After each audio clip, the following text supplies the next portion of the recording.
ہادی و رہنما ہمارے علماء، ہو کبھی درپیش جو کوئی مسئلہ، پوچھ لیں حاضر ہوں ہم ان کی بارگاہ۔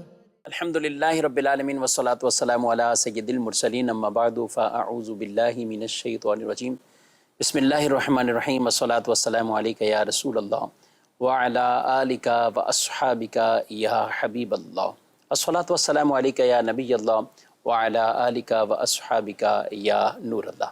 مدنی چینل کے ناظرین، پروگرام دارالافتاء اہل سنت میں آپ کو خوش آمدید کہتے ہیں، مرحبا کہتے ہیں۔ اللہ پاک ہم سب کے علم میں برکتیں عطا فرمائے، علم نافع کی دولت ہم سب کو عطا فرمائے۔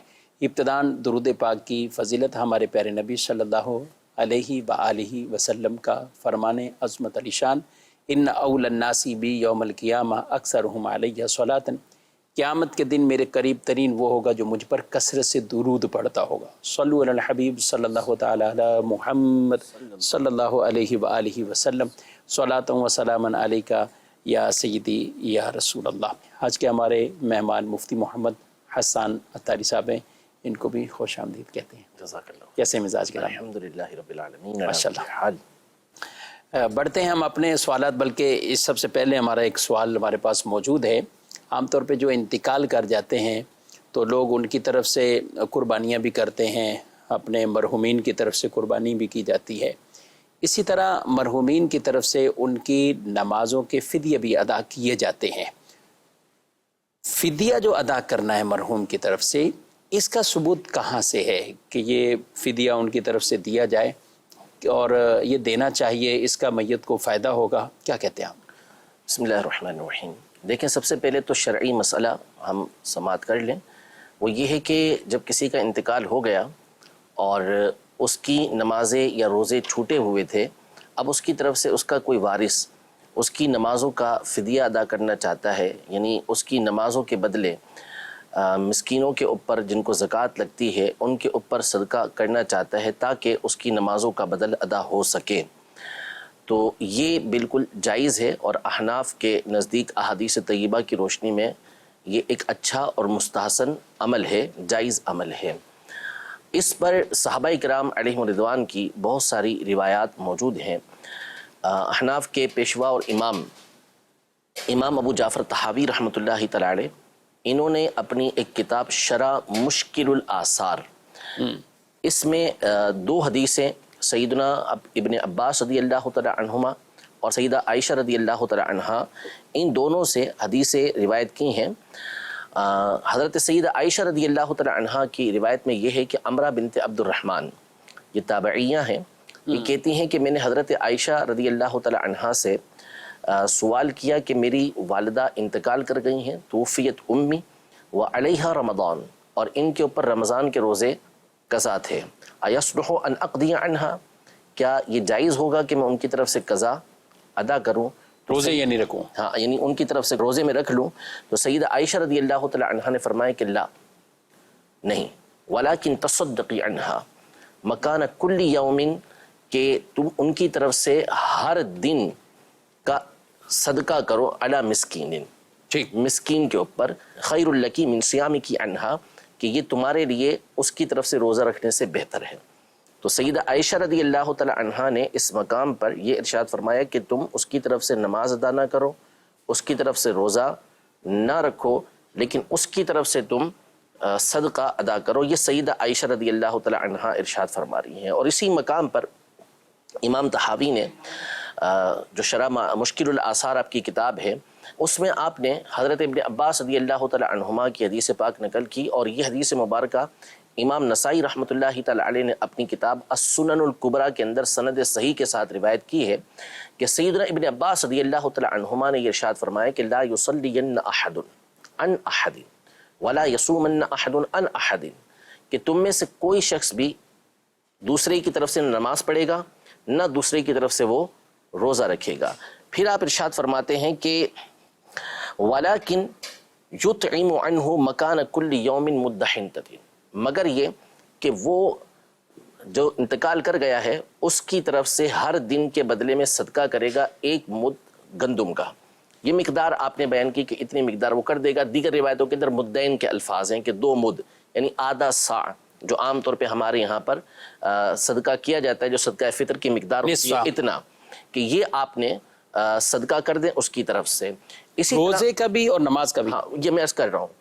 اسی طرح سیدنا عبداللہ ابن عمر رضی اللہ تعالی عنہما، ان کی حدیث مصنف ابن عبد الرزاق کے اندر ہے، سیدنا عبداللہ ابن عمر رضی اللہ تعالی عنہما نے یہ ارشاد فرمایا کہ لا یصوم احد عن احد ولا یصلی احد عن احد، کہ کوئی کسی کی طرف سے نہ روزہ رکھے گا نہ کوئی کسی کی طرف سے نماز پڑھے گا. ٹھیک ہے. ولیکن اگر میں یہ کرتا تو آپ فرماتے ہیں کہ تصدقت او اہدیت، یعنی میں اگر کسی کی نماز کے بدلے کوئی کام کرنا چاہتا تو میں اس کی نماز کے بدلے اس کی طرف سے صدقہ کرتا یا میں اس کی طرف سے ہدیہ کرتا. یعنی ایک ہی معنی ہے صدقہ کرنے کا معنی.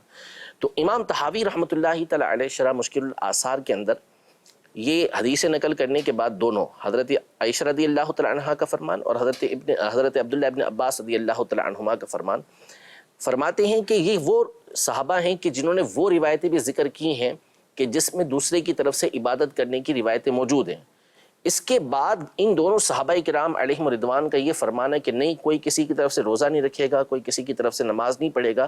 اس کا مطلب یہ ہے کہ انہوں نے نبی پاک صلی اللہ تعالیٰ علیہ وآلہ وسلم سے یہ بات سنی ہوئی تھی کہ آپ علیہ السلام نے بعد میں اس سے منع فرما دیا، ورنہ کبھی بھی حضرات اپنی بیان کردہ روایت کے خلاف فتویٰ نہ دیتے. اور یہی عبداللہ بن عمر رضی اللہ تعالیٰ عنہما کی حدیث بھی میں نے آپ کے سامنے بیان کی. تو احناف نے ان احادیث طیبہ کے پیش نظر ہمارے فقہ حنفی کی معتبر ترین کتابوں کے اندر، جیسے الدرر والغرر، یہ ایک مشہور کتاب ہے فقہ حنفی کی، اس میں اسی طرح مجمع الانہور کے اندر امام طحطاوی رحمۃ اللہ تعالی علیہ کے حاشیۃ الطحطاوی علی مراقی الفلاح میں واضح طور پر اس طرح کے الفاظ لکھے ہیں کہ کوئی شخص دوسرے کی طرف سے یعنی اپنے مرحوم کی طرف سے روزے کا فدیہ بھی ادا کر سکتا ہے اور وہ ایک صدقہ ادا کرنا ہے، یعنی صدقہ فطر کو ادا کرنا ہے. اور اسی طرح نماز کا بھی، ایک نماز کا ایک روزے کے برابر وہ صدقہ فطر ادا کر سکتا ہے. تو ان صحابہ کرام علیہم رضوان کے فتاویٰ کی روشنی میں، ان کی بیان کردہ احادیث کی روشنی میں، کیونکہ یہ بات اپنی طرف سے نہیں کہہ سکتے، یہ انہوں نے نبی پاک صلی اللہ تعالیٰ علیہ وسلم سے سنی ہے، اس کی روشنی میں فقہاء احناف نے واضح طور پر یہ مسئلہ بیان کیا ہے کہ دوسرے کی طرف سے نمازوں کا فدیہ ادا کیا جا سکتا ہے. اب تھوڑی سی ڈیٹیل میں ہم اور چلے جاتے ہیں کہ دیکھیں مسئلہ یہ ہے کہ ہر شخص پر نماز اور روزے رکھنا، نماز پڑھنا، روزے رکھنا یہ زندگی کے اندر لازم ہے. اس کا مطلب یہ نہیں ہے کہ اس کی طرف سے یہ چیزیں ادا کر دی جائیں گی تو وہ دنیا کے اندر جو ہے زندگی کے اندر نمازیں چھوڑنا شروع کر دے، روزے چھوڑنا شروع کر دے. نہیں، یہ ایک امید ہے کہ جب اس طرح کیا جائے گا تو اللہ کی رحمت سے امید کی جائے گی کہ اس کے لیے یہ ذریعہ بن جائے گا، اس کے اوپر جو بوجھ ہے وہ ہٹ جائے گا. لیکن اس بنیاد پر یہ جرات کرنے کی اجازت نہیں کہ وہ بندہ روزے اور نمازیں چھوڑنا شروع کر دے، یہ درست نہیں ہوگا. نمبر ایک بات یہ. دوسری بات یہ کہ ایک ہوتی ہے وصیت. زندگی کے اندر بندہ جب وصیت کرتا ہے تو اسے حکم یہ ہے کہ وہ 1/3 کے اندر وصیت کرے اور کوشش کرے کہ اس سے بھی تھوڑا کم کرے، باقی سارا کا سارا وہ وارثوں کے لیے رہنے دے. لیکن اتنے کی شریعت نے اسے اجازت دی ہے. لہذا اگر وہ وصیت کر کے جانا چاہتا ہے کہ میری نمازیں کے روزے چھوٹ گئے تھے، میں نہیں ادا کر پایا تھا، تو میری طرف سے یہ ادا کر دیجیے گا رقم، تو یہ اسے شریعت مطہرہ اجازت دیتی ہے. اور سارا اس نے کوئی وصیت نہیں کی، ایسے ہی سارا مال چھوڑ کے وہ چلا گیا، تو اب وارثوں پر کوئی بوجھ نہیں ہے، ان پر کوئی لازم نہیں ہے کہ وہ کریں ہی کریں. اب یہ مال ان کا ہو چکا ہے، ٹھیک ہے، کیونکہ وصیت کوئی نہیں ہے تو سارا کا سارا مال ان کا ہو گیا. اگر وصیت ہوتی تو 1/3 کے اندر وصیت کو جاری کرنے کے بعد باقی ان کا ہوتا. لیکن اب یہ سارا مال ان کا ہے، یہ چاہیں تو اس میں سے سارا کا سارا مال جو ہے وہ اپنے والد، اپنی والدہ یا جو بھی ان کا مرحوم ہے اس کے لیے صدقہ کر دیں، مسجد بنا دیں، مدرسہ بنا دیں، اللہ کی راہ کے اندر کسی بھی مقام پر وہ خرچ کر دیں، یہ ان کو اجازت ہے. تو اسی طرح ان کو اس بات کی بھی اجازت ہے کہ وہ اگر یہ کرنا چاہتے ہیں جو صحابہ کرام علیہ رضوان کے فتاویٰ کی روشنی کے اندر بالکل واضح ہے کہ وہ ان کی طرف صدقہ ادا کرنا چاہتے ہیں تاکہ ان کی نمازوں کا فدیہ ادا ہو جائے، تو یہ کرنا بھی بالکل درست ہوگا. ٹھیک ہے، ماشاءاللہ بڑی ڈیٹیل تفصیل کے ساتھ آپ نے مسئلہ بیان فرمایا. اور حج کے لیے تو باقاعدہ نبی پاک صلی اللہ علیہ وسلم سے جب پوچھا گیا تو آپ نے حج کا حکم دیا. جی، حج وہ بھی مرحوم کی طرف سے. ہاں، وہ حج دیکھیں، حج ایک ایسی عبادت ہے کہ جو مالی اور بدنی عبادت کا یہ مجموعہ ہے. ٹھیک ہے. تو یہاں شریعت مطہرہ کی طرف سے نیابت کی، نائب بننے کی اجازت دی گئی ہے. تبھی حج بدل کے احکامات. اسی لیے حج بدل کیا جا سکتا ہے. یہ صورت ہوتی ہے کہ کسی کے اوپر حج فرض تھا اور اس نے حج نہیں کیا،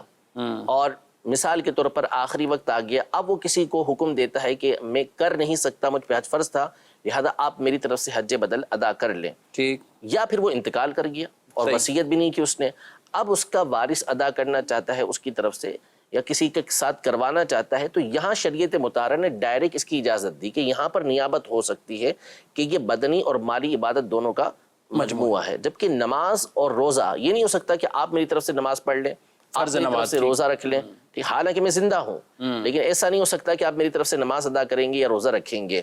روزہ میں نے ہی رکھنا ہے، نماز میں نے ہی پڑھنی ہے. لیکن اگر کوئی شخص معذور ہو جاتا ہے، اتنی بڑی عمر ہو گئی ہے، معذور ایسا ہو گیا کہ اب اس کے لیے حج پہ جانا ممکن ہی نہیں ہے، تو پھر شریعت مطہرہ اجازت دیتی ہے کہ یہاں آپ اپنا نائب بنا سکتے ہیں اور وہ حج بدل جا کے حج بدل ہے. ٹھیک ہے. اور قربانی بھی مرحوم کی طرف سے کی جا سکتی ہے. خود نبی پاک صلی اللہ علیہ وسلم نے وصیت فرمائی تھی. حضرت مولا کائنات مولا مشکل کشا رضی اللہ تعالی عنہ کی صریح حدیث یہ صحیح ستہ کے اندر موجود ہے کہ آپ ہر سال نبی پاک صلی اللہ تعالی علیہ وآلہ وسلم کی طرف سے قربانی کیا کرتے تھے، کہ آپ علیہ الصلوۃ والسلام نے حضرت مولا علی رضی اللہ تعالی عنہ کو اس بات کا حکم ارشاد فرمایا تھا، تاکیدی وصیت فرمائی تھی آپ نے. ٹھیک ہے. ماشاءاللہ کافی یعنی قربانی کا بھی ہو گیا، نماز کا بھی، اور اسی کے ساتھ ساتھ روزے کا بھی اور حج بدل کے حوالے سے بھی. اچھا، نماز کا جو آپ نے کہا کہ نماز بھی کسی کی طرف سے کوئی پڑھے گا نہیں، روزے بھی کسی کے چھوٹ گئے تو اب وہ صدقہ کریں گے لیکن اس کی طرف سے کوئی روزہ رکھے گا نہیں. لیکن نفلی نماز یا نفلی روزہ یہ اگر اس نیت سے آدمی رکھتا ہے کہ اس کا ثواب فلاں مرحوم کو پہنچے. جو اہل سنت کا مذہب ہے، ہماری تمام تر کتابوں کے اندر اس بات کی صراحت ہے. اور یہ یاد رکھیے کہ ہر بات ہماری جو ہوتی ہے وہ الحمدللہ علماء نے ادلہ کے ساتھ ثابت کی ہوتی ہے. قرآن و سنت کی روشنی میں یہ ساری چیزیں واضح ہوتی ہیں. جیسے ابھی کچھ مثالیں میں نے آپ کے سامنے پیش کر دی. تو ہمارا یہ مذہب ہے کہ کوئی بھی عبادت ہو، چاہے نفلی ہو، چاہے آپ واجب ادا کریں، چاہے آپ فرض ادا کریں، اس کا ثواب آپ اگر میت تک پہنچانا چاہتے ہیں تو آپ اسے پہنچا سکتے ہیں، زندہ کو بھی پہنچا سکتے ہیں، اس میں کوئی حرج نہیں ہے. تو اگر کوئی نفلی روزہ رکھتا ہے، بلکہ فرض روزہ رکھتا ہے، کوئی فرض نماز پڑھتا ہے، فرض روزہ رکھتا ہے، اسی طرح حج کر رہا ہے، عمرہ ادا کر رہا ہے، اور وہی چاہتا یہ ہے کہ اس کا ثواب میں نبی پاک صلی اللہ علیہ وسلم کی بارگاہ میں پیش کروں، میں اس کا ثواب ساری امت کو پیش کروں، تو اس میں کوئی حرج نہیں ہے، وہ پیش کر سکتا ہے. ٹھیک ہے جی. ناظرین کرام، بڑھتے ہیں آپ کے سوالات کی طرف، بلکہ ہمارے پاس کچھ پیکیجز بھی ہوتے ہیں اور ویڈیو سوالات بھی ہوتے ہیں. دیکھتے ہیں کہ کیا پوچھنا چاہتے ہیں ناظرین.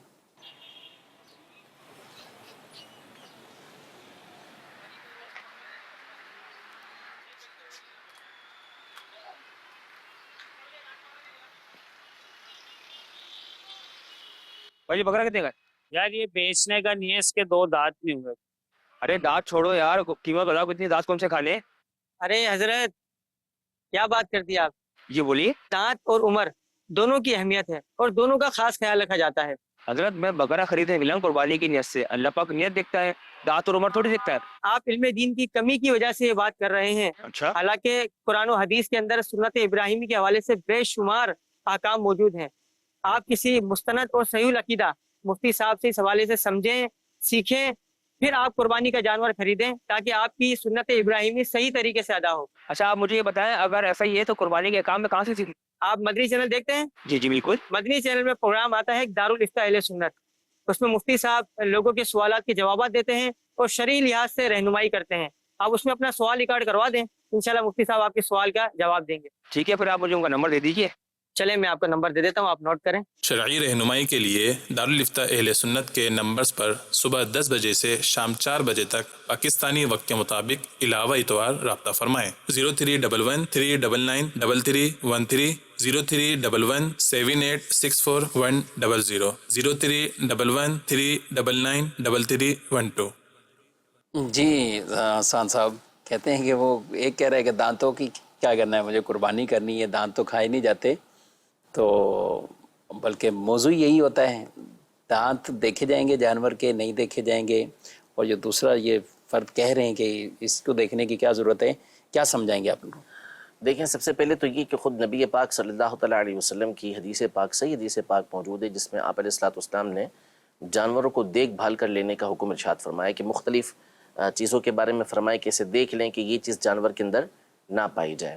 اور جہاں تک رہا یہ معاملہ کہ دانت والا، تو اصل مسئلہ یہ دانتوں کا نہیں ہے، اصل یہ ہے کہ دانت یہ ایک نشانی ہے جو جانور کی عمر بتاتے ہیں۔ حدیث پاک جو صحیح مسلم شریف کی ہے 5082 حدیث پاک ہے، وہ حضرت سیدنا جابر رضی اللہ تعالیٰ عنہ سے مروی ہے۔ اس میں نبی پاک صلی اللہ تعالیٰ علیہ وسلم نے یہ ارشاد فرمایا کہ لا تذبحوا الا مسنۃ، کہ جو جانور ذبح کرو وہ ذبح کرے کہ جو مسنہ ہو، اور یہ تسنیہ سے نکلا ہے، اس کا معنی ثنی کیا گیا ہے، اور اس کی وضاحت یہ کی گئی ہے کہ جانوروں کی جو عمریں ہوتی ہیں اس اعتبار سے وہ دانت نکالتے ہیں۔ بکرا 1 سال کی عمر میں 2 دانت نکال لیتا ہے، گائے بھینس وغیرہ یہ 2 سال کی عمر میں نکالتی ہیں، اور اونٹ جو ہوتا ہے یہ 5 سال کی عمر میں دانتوں کو نکالتا ہے۔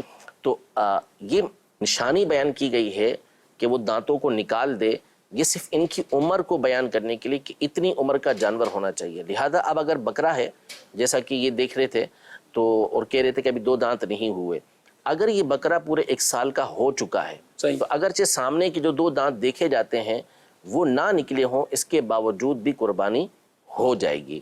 تو جو جانوروں کی عمریں مقرر کی ہیں اس کے مطابق وہ جانور ہونا چاہیے، اور اس میں کوئی ایسا عیب نہیں ہونا چاہیے کہ جس کی وجہ سے قربانی نہیں ہوتی، ورنہ بہرحال اگر اس کے سامنے کے 2 دانت نہیں نکلے اس صورت میں اس کی قربانی ہو جائے گی۔ اور یہ ہر ایک کے لیے جی عمر پوری ہو، عمر پوری ہو، اور ہر ایک کے لیے یہ آسان بھی نہیں ہوتا کہ وہ جو ہے وہ دانتوں کو دیکھ کے پہچان کر سکے کہ اس کی عمر پوری ہو چکی ہے یا نہیں ہو چکی، اور یہ دانت اس کے کون سے ہیں، ہر ایک اس کی پہچان رکھتا بھی نہیں ہے، ماہرین ہوتے ہیں جو اس کی پہچان رکھتے ہیں۔ تو بہرحال اصل یہ ہے کہ اس کی عمر پوری ہوئی ہو، اور جب آپ لے رہے ہیں تو یا تو اس کا بہتر طریقہ یہ ہوتا ہے کہ اپنے ساتھ کسی ایسے بندے کو لے جائیں کہ جو ان چیزوں کی معرفت رکھتا ہو، پہچان رکھتا ہو، یا سامنے والا پھر ایسا واقعی بندہ ایسا ہے کہ جس کو آپ جانتے ہیں کہ وہ اس معاملے کے اندر جھوٹ نہیں بولے گا، تو پھر اس کی بات پر اعتبار کرتے ہوئے آپ لے سکتے ہیں۔ اچھا، عام بیپاری ہے، اور ویسے اگر ہم مارکیٹ کے طور پہ بات کریں تو دھوکے کا زمانہ ایک طرح کے، یعنی عام طور پر یہ چیزیں آتی ہیں،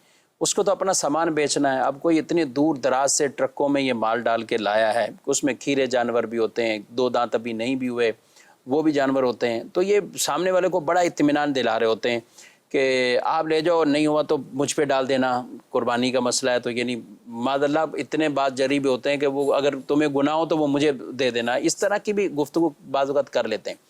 تو جو خریدار ہے ہم اس کو کیا میسج دیں کہ بھئی آپ کا پیسہ جا رہا ہے، سب کچھ جا رہا ہے، پھر آپ ان باتوں پر کیوں کمپرومائز کریں؟ دیکھیں سب سے پہلی چیز یہ ہے کہ بنیادی اعتبار سے مین مسئلہ یہ ہے کہ لوگوں کو دینی معاملات میں اپنے آپ کو سنسیئر بنانا پڑے گا، یعنی ان کو اپنے آپ کو حساس بنانا پڑے گا، سنجیدہ رہیں، احساس کریں، یعنی فارمیلٹی پوری نہ کریں۔ ٹھیک، ہمارے یہاں ایک بہت بڑا معاملہ یہ ہے، چاہے وہ زکوٰۃ کا ہو، چاہے وہ مدد کرنے کے حوالے سے ہو، چاہے وہ یہ قربانی کے حوالے سے ہو، عمومی طور پر ہمارے یہاں فارمیلٹی پوری کرنے کی کوشش کی جاتی ہے۔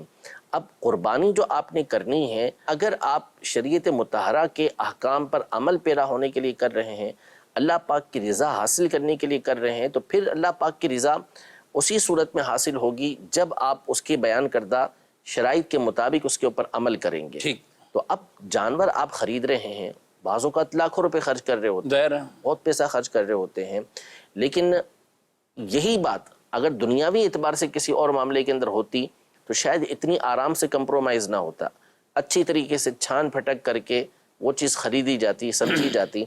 تو اس لیے اس میں بھی یہی ہونا چاہیے، جیسا کہ ابھی میں نے عرض کیا کہ یا تو واقعی آپ خود اتنی پہچان رکھتے ہیں، اتنی سمجھ بوجھ رکھتے ہیں کہ آپ خود سمجھ سکتے ہیں کہ یہ اپنی عمر پوری کر چکا ہے، صحیح، یا پھر آپ کو کسی اور ذریعے سے معلوم ہے۔ جیسے ہمارے یہاں اب بہت رواج اس حوالے سے ہو گیا ہے کہ پہلے تو منڈیاں پوری منڈیوں کے اندر ہی عام طور پہ لوگ جاتے تھے، لیکن اب بہت زیادہ لوگوں کا رجحان اس طرف بھی ہو چکا ہے کہ مخصوص افراد ہوتے ہیں جو پال رہے ہوتے ہیں، وہ ان سے خرید رہے ہوتے ہیں، تو وہ یوں بھی ان کو معلومات ہو جاتی ہے، یا ایسے معلومات ہو جاتی ہے، یا کوئی فرد ایسا ہے، کوئی بندہ ایسا ہے، جاننے والا ایسا ہے کہ جو اس کی پہچان رکھتا ہے، تو پھر اس سے جا کے آپ اسے ساتھ لے جائیں تاکہ وہ اس کو دیکھ لے۔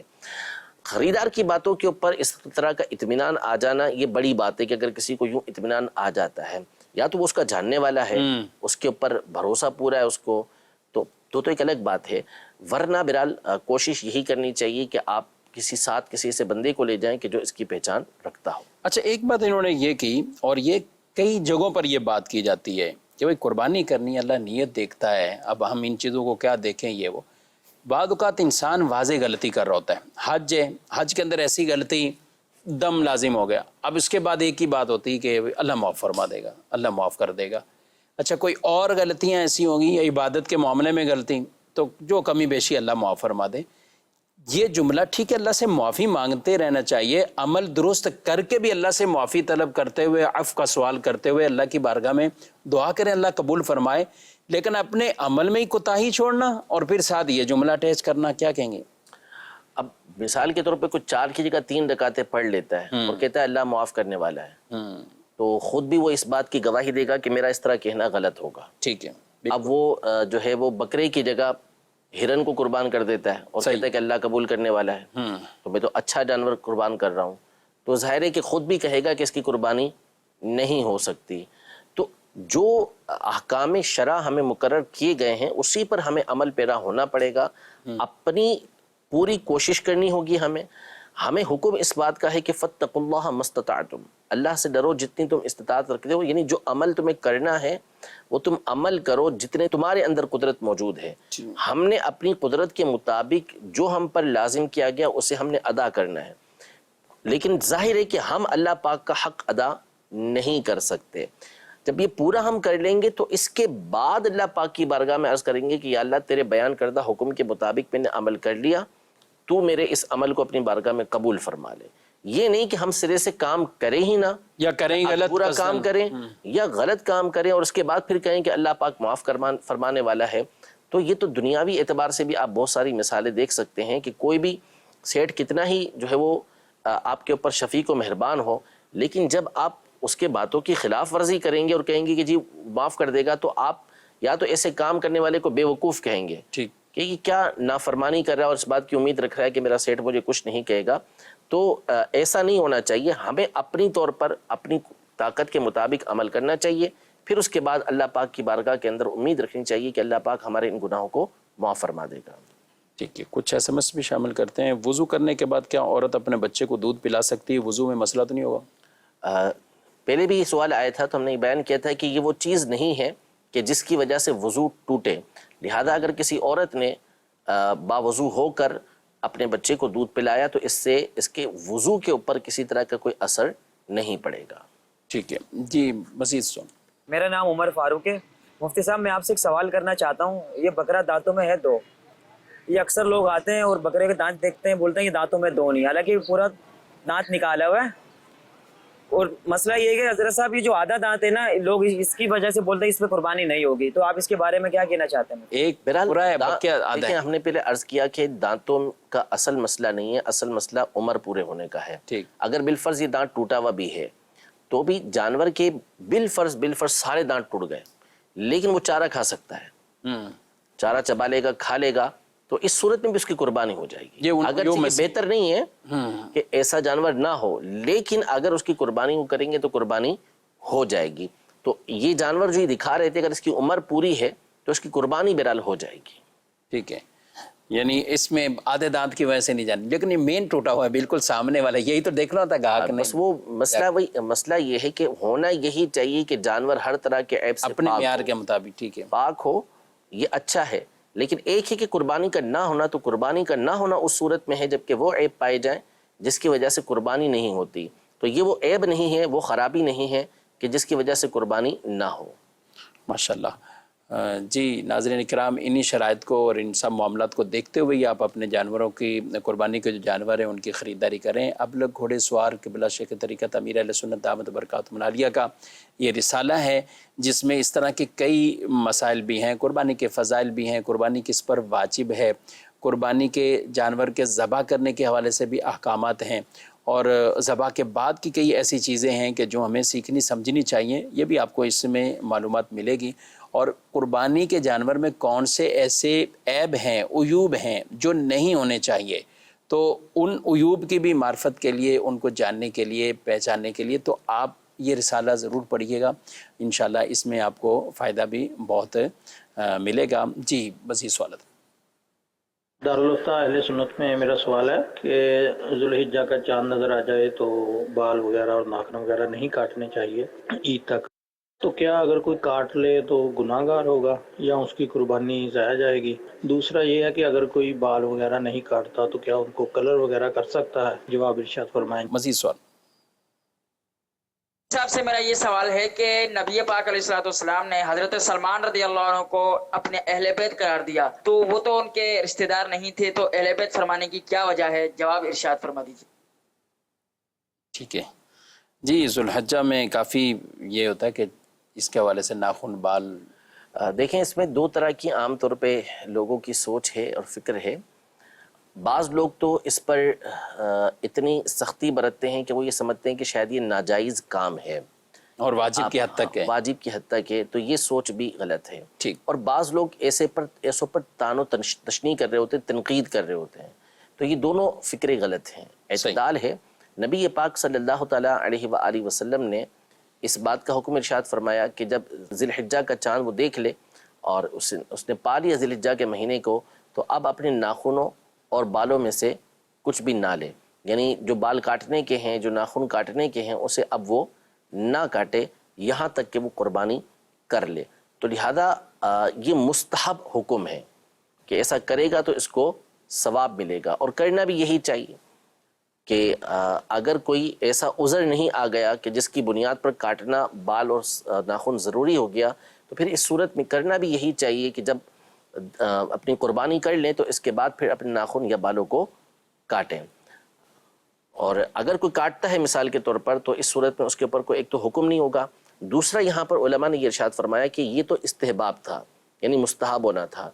دوسرا یہ کہ 40 دن سے اوپر یہ کسی کے دن ہو جائیں تو یہ ناجائز ہے، یہ گناہ کی بات ہے۔ لہذا مثال کے طور پر جیسے چاند نظر آیا اور 40واں دن اس کا شروع ہو جائے گا تو اب اس پر لازم ہوگا کہ اس نے ناخن کاٹنے ہیں۔ اسی طرح دن کا 30 دن سے اوپر گزر گئے اور درمیان کے اندر 4 5 تاریخ کو، 6 تاریخ کو یا 8 تاریخ کو 40 دن ہو جاتے ہیں، تو پھر اس کو 40 دن گزرنے سے پہلے یعنی 41واں دن شروع نہیں ہونا چاہیے، اس سے پہلے اس کو ناخن کاٹنے ہوں گے، ورنہ یہ پھر گناہ ہوگا کہ اس سے منع کیا گیا حدیث پاک کے اندر۔ اور جب ایسا معاملہ ہو کہ ایک طرف مستحب حکم ہو کہ یہ کرنا چاہیے اور دوسری طرف اس سے منع کیا گیا ہو، کسی اور کام سے آپس میں ٹکراؤ ہو رہا ہو، تو جو نہ کرنے والی بات ہوتی ہے اس پر عمل کیا جاتا ہے، تو اس لیے پھر ناخنوں کو کاٹ لیا جائے گا۔ صحیح۔ اور باقی رہا دوسرا ان کا سوال کہ اگر ناخن نہیں، بال وغیرہ نہیں کاٹتے تو کلر لگا سکتے ہیں ان دنوں؟ کوئی مسئلہ نہیں ہے، دیکھیں کلر لگانے میں تو کوئی حرج نہیں ہے، کیونکہ زینت سے منع نہیں کیا گیا۔ ہاں ایک یہ صورت ہے کہ چونکہ یہ جو کام ہے ناخنوں کا نہ کاٹنا اور بالوں کا نہ کاٹنا، اس میں حاجیوں سے ایک طرح کی مشابہت ہے کہ جو احرام باندھ لیتا ہے تو احرام باندھنے کے بعد پھر اسے اس بات کی اجازت نہیں ہوتی کہ وہ اپنے ناخن کاٹے یا بالوں کو کاٹے۔ اور حاجی کو زینت سے بھی بچنے کا حکم دیا گیا ہے، کیونکہ حج میں بندہ جب احرام باندھتا ہے تو اس کے بارے میں ویسے ہمارا اسلام اس بات کو پسند کرتا ہے کہ بندہ ستھرا رہے، پاکیزہ رہے، لیکن احرام کی حالت میں جب بندہ پراگندہ بال، بکھرے ہوئے بال اور اس کے لباس جو ہے وہ میلا ہو چکا ہوتا ہے، یعنی گندا نہ ہو، میلا ہو چکا ہو، اس حال میں جب وہ اللہ پاک کی بارگاہ میں حاضر ہوتا ہے تو اللہ پاک فرشتوں کے سامنے مباحات فرماتا ہے، فخر فرماتا ہے کہ یہ میرے وہ بندے ہیں کہ جو دور دور سے میری بارگاہ کے اندر اس حالت کے اندر جمع ہوئے ہیں، اور پھر مغفرت کی بشارتیں احادیث طیبہ کے اندر آئی ہیں۔ تو اس لیے اس صورت میں یہ سمجھ آتا ہے کہ کلر لگانے سے گریز ہی کیا جائے تو اچھا ہے، لیکن اگر کوئی لگاتا ہے تو اس کے اوپر کسی طرح کا حکم نہیں ہو۔ جی مزید سوال۔ بکرے کے کان کے اوپر لفظ محمد لکھا ہوا ہے، اس بکرے کی قربانی کا کیا حکم ہے؟ اگر قربانی ہو سکتی ہے تو پھر اس کی کھال کا کیا کیا جائے گا؟ اس حوالے سے کچھ مدنی پھول ارشاد فرما دیجئے، جزاک اللہ خیرہ۔ کیا کہتے ہیں آپ؟ بالکل، یہ تو ایک اچھی نشانی ہے، ٹھیک، اور یہ بعض لوگ اس پر بھی تان کرتے ہیں نا اور باتیں کرتے ہیں اس حوالے سے۔ تو ایسا نہیں کہ یہ آج کے معاملات ہوں، بلکہ کتب کے اندر، اجزاء حدیثیہ کے اندر اس طرح کے واقعات یہ بزرگوں کے موجود ہیں، پرانی کتابوں کے اندر یہ باتیں موجود ہیں کہ ان کے سامنے ایسے جانور ایسی مچھلیاں آئیں کہ جس کے اوپر مقدس نام یہ لکھے ہوئے تھے.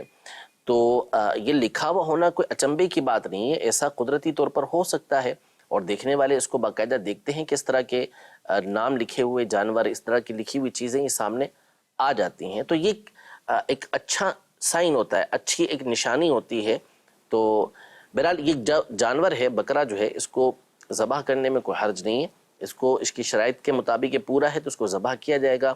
باقی رہا اس کے کھال کا معاملہ، تو کھال بھی اس کی اتاری ہی جائے گی، ظاہر سی بات ہے.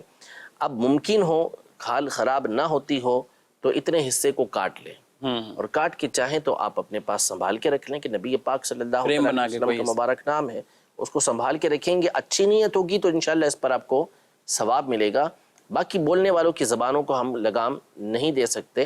آپ اس کو عقیدت کے ساتھ، محبت کے ساتھ سنبھال کے رکھیں، انشاءاللہ تبارک و تعالی اس کا فائدہ آپ کو حاصل ہوگا. ٹھیک ہے. اچھا، کسی کو باقاعدہ دکھا لینا، کسی اگر کسی عالم دین کو، مفتی صاحب کو، بعض اوقات کہ واقعی وہ ہے یا نہیں ہے، کیا کہیں گے آپ اس میں؟ یہ تو واقعی بہت مسئلہ ہے اس حوالے سے، بالخصوص جو یہ زمینوں پہ لکھا ہوا آ جاتا ہے، بالکل ماربل پہ ٹائل پہ لکھا ہوا آ جاتا ہے. تو اب جو مشاہدہ ہے، جو ہمیں تصویریں بھیجی جاتی ہیں، دکھائی جاتی ہیں، اگر ہم یہ کہیں کہ 60-70% وہ ہوتی ہیں کہ جو تصورات ہوتے ہیں. اصل میں بندہ جب ایک ذہن رکھتا ہے نا، تو پھر بعض اوقات ایک بن گیا نا اس کا تصور کہ یہ ہے، تو پھر وہ دلائل کے ساتھ بتائے گا کہ دیکھیں یوں میم آ رہا ہے اور یوں ہا جا رہا ہے اور یوں میم آ رہا ہے. تو وہ تکلف کے ساتھ اس کو بنا رہے ہوتے ہیں. تو ایسا نہیں ہونا چاہیے. واقعی یہ صحیح بات ہے کہ پھر آپ کسی عالم دین کو، سمجھدار کو دکھا دیں کہ وہ دیکھ کے بتا دے کہ بھئی یہ واقعی ہے بھی یا نہیں ہے. ورنہ خامہ خامے آپ جو ہے وہ جگہ توڑوا دیں، وہ اور نبی پاک صلی اللہ علیہ وسلم کا نام آ گیا یا اللہ پاک کا نام آ گیا، تو ظاہر ہے کہ کوئی مسلمان اس کا تصور ہی نہیں ہوگا، اس کا دل ہی نہیں مانے گا کہ اس کے اوپر وہ قدم رکھ سکے. تو اس لیے پہلے آپ تصدیق کروا لیں کہ واقعی یہ ہے یا نہیں ہے، پھر اس کے بعد آپ اس کو جو ہے وہ جو بھی اس کا شرعی حکم بنتا ہے اس کے مطابق اس کو دور کروائیں. وہ ڈیزائننگ ہوتی ہے اور پرنٹڈ کپڑے بھی ہوتے ہیں، اس میں بھی بعض اوقات اس طرح کی چیزیں لوگ بھیج رہے ہوتے ہیں کہ یہ چیک ہے. اب جہاں بھی کوئی پھول ہے، پتیاں ہیں، تو ظاہر ہے کچھ نہ کچھ تانے بانے وہ آغاز مل جاتے ہیں. بعض کا میم بنا ہوا ہے یا آگے جا کر وہ کچھ اور ہے، لیکن وہ شروع کا دیکھ لیا، میم ہے صرف دیکھا، اس کے بعد بھلے وہ کچھ اور بن رہا ہو لیکن وہ اس کو کہتے ہیں کہ نہیں یہ بن گیا. یعنی یہ کنفرم کرنا چاہیے، ایسے نہیں کسی کو پریشان کریں. خود اپنی ذات کو بھی پریشان نہیں کرنا چاہیے. وہ بادروں کے ذریعے پتہ نہیں کب بعض اوقات کبھی کیا بنا دیتے ہیں، کبھی کیا بنا دیتے ہیں، اور پرنٹنگ کپڑوں کے حوالے سے، مسلوں کے حوالے سے ایسی چیزیں بنا دیتے ہیں کہ وہ پھر دلائل بھی ایسے دیتے ہیں سمجھانے کے لیے کہ دیکھیے یہ یوں آ رہا ہے اور یہ یوں آ رہا ہے. اگر آپ کو مستند عالم دین کہہ رہے ہیں کہ بھئی یہ نہیں ہے، ایسا صرف آپ کی غلط فہمی ہے، تو اس پر عمل کریں پھر آپ. ٹھیک ہے جی. ناظرین اکرام، مزید سوال. سوال یہ تھا کہ مسجد کا پیسہ امام صاحب کے حجرے میں لگا سکتے ہیں، جو کہ وہ امام صاحب کا اگر مسجد کے برابر میں ہی ہے نا، تو کیا اس کا پیسہ امام صاحب کے حجرے میں لگا سکتے ہیں؟ جی دیکھیں، اگر تو خاص اسی مد کے اندر پیسہ لیا گیا ہے، کسی بھی مد کے اندر، تو پھر تو اسی عنوان کے اندر، اسی مد میں وہ پیسہ خرچ ہوتا ہے. جس نے جس عنوان پر آپ کو دیا ہے، تو وہ آپ اگر امام صاحب کے حجرے کے لیے دیا ہے تو ظاہر اس میں استعمال کر سکتے ہیں. اس نے وضو خانے کے لیے دیا ہے تو اس میں آپ استعمال نہیں کر سکیں گے. اور اگر خاص اس مد میں نہیں ہے بلکہ مسجد کے جملہ کاموں کے لیے ہے، تو پھر اس صورت میں جس کام کا عرف ہوگا کہ اس پیسے کے ذریعے لوگوں کو معلوم ہے کہ یہ کام ہوتے ہیں، تو وہ کام ہم کر سکیں گے. اب امام کا حجرہ مسجد کے اندر بنا ہوا ہے اور اس میں واقعی ایسی کوئی ضرورت ہے کہ جو اس کے لیے مشکل ہو رہی ہے، رہ نہیں سکتا اس کے اندر وہ، اور مسجد کے اندر یہ عرف بھی ہے وہاں کہ اس لوگوں کو معلوم ہے کہ اس رقم کے ذریعے امام کے اس حجرے کی تعمیر بھی کروائی جائے گی، تو پھر کروا سکتے ہیں. لیکن اس میں بہتر یہی ہے کہ لوگوں سے لیتے ہوئے اس بات کی صراحت کروا لی جائے کہ اس رقم کو ہم اس کام کے اندر استعمال کریں گے. اچھا، اس میں بھی دو ہے نا، ایک تو مسجد کا ہی مکان ہے، جیسے انہوں نے کہا کہ مسجد سے ساتھ ہی رہتے ہیں. اب مسجد کا مکان ہے یا مسجد کا مکان نہیں ہے، ٹھیک ہے. اگر تو مسجد کا عام طور پہ اس طرح ہوتا نہیں ہے، وہ جو مسجد کی ہی عمارت ہے اسی میں کہیں وضو خانے سے اوپر یا کہیں فنائے مسجد، جو بھی ایسی جگہیں ہوتی ہیں وہاں وہ حجرے ہوتے ہیں، وہاں وہ چیزیں ہوتی ہیں. یہ تو انڈرسٹوڈ ہے، جو لوگوں کو بھی پتہ ہے کہ نارمل جو مسجد کے اخراجات ہیں یا نارمل چیزیں آتی ہیں اس سے وہ پورا ہوا. لیکن جو مسجد کا نہیں ہے تو اب اس حوالے سے نہ یہ تو پھر الگ ہی معاملہ ہو گیا. تو حجرہ کہتے ہیں، عام طور پہ اس کو حجرہ نہیں کہا جاتا، اس کو حجرہ نہیں کہتے نا، وہ گھر ہوتا ہے الگ سے. اب وہ بعض اوقات تو یہ ہوتا ہے کہ وہ مسجد کمیٹی کا مسجد کا اپنا ہوتا ہے ٹھیک ہے، تو اس میں بھی پھر وہی صورت ہوگی کہ اگر تو لوگوں کو معلوم ہے، اور یہ لوگوں کے سمجھنے کے اوپر کہ معلوم ہے ان کو کہ بھائی اس کام کے اندر یہ روپیہ استعمال ہوتا ہے اور ان کی طرف سے اجازت ہوتی ہے تو پھر استعمال کر سکتے ہیں، ورنہ استعمال نہیں کر سکتے۔ ناظرین کرام، آپ نے پروگرام ملاحظہ کیا، پروگرام کا وقت اپنے اختتام کو پہنچا، آپ سے اجازت چاہتے ہیں، فی امان اللہ۔ ہادی و رہنما ہمارے علماء، ہو کبھی درپیش جو کوئی مسئلہ، پوچھ لیں حاضر ہوں ہم ان کی بارگاہ۔